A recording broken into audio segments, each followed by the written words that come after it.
ওয়ানাদাত আসহাবুল জান্নাতি আসহাবান নার আন ক্বাদ ওয়াজাদনা মা ওয়া'দাতানা রাব্বুনা হাক্কা। জান্নাতীরা জাহান্নামীদেরকে ডেকে বলবে, ও জান্নাতীরা, আল্লাহ পাক আমাদের সঙ্গে যে ওয়াদা করেছিল যদি তোমরা ঈমান ও আমল নিয়ে যদি হাশরের ময়দানে ওঠো তাহলে আমি আল্লাহ তোমাদেরকে বালাখানা দেব, জান্নাত দেব, বাগান দেব, ভূ দেব, জান্নাতে তোমাদের সুখ শান্তি দেব, কোনো প্রকারের অসুবিধা তোমাদের থাকবে না। আল্লাহ যে ওয়াদা আমাদের সঙ্গে করেছিলেন আমরা যা অনুভব করতাম তার থেকে অনেক কোটি গুণে বেশি আল্লাহ আমাদেরকে দিয়েছে, আমরা পেয়েছি।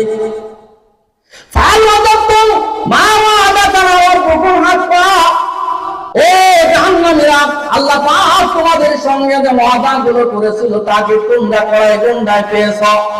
জাহান্নামীরা বলবেন, হ্যাঁ আমরা পেয়েছি, আমরা দুনিয়াতে আল্লাহ অবাধ্য ছিলাম, যে কারণে আল্লাহ আমাদেরকে যে শাস্তি দেওয়ার কথা আমরা যে শাস্তি অনুমান করতাম তার থেকে কোটি গুণে বেশি শাস্তি আমরা ভোগ করেছি, আমরা পেয়েছি।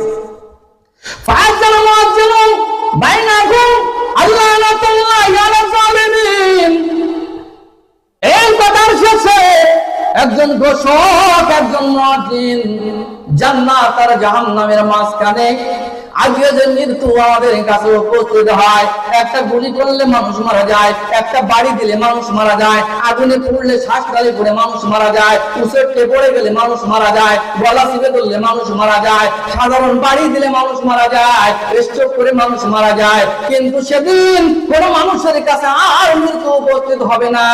একজন ফেরেশতা এই মৃত্যুকে পশুর রূপ, জানোয়ার রূপ ধারণ করাইয়া জান্নাত আর জাহান্নামের মাঝখানে এই মৃত্যুকে পশুর রূপ, জানোয়ার বানাইয়া এই মৃত্যুকে জবাই করে দিয়ে জান্নাত আর জাহান্নামীদেরকে ঘোষণা করে দিবে, ও জান্নাতীরা তোমরা জান্নাতে বাস করো, ও জাহান্নামীরা তোমরা জাহান্নামে বাস করো।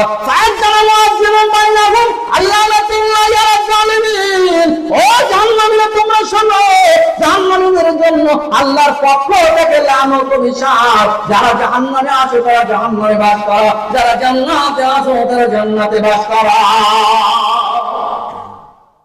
এটা 40 নং আয়াত 7 নম্বর সূরা আরাফের 50 নং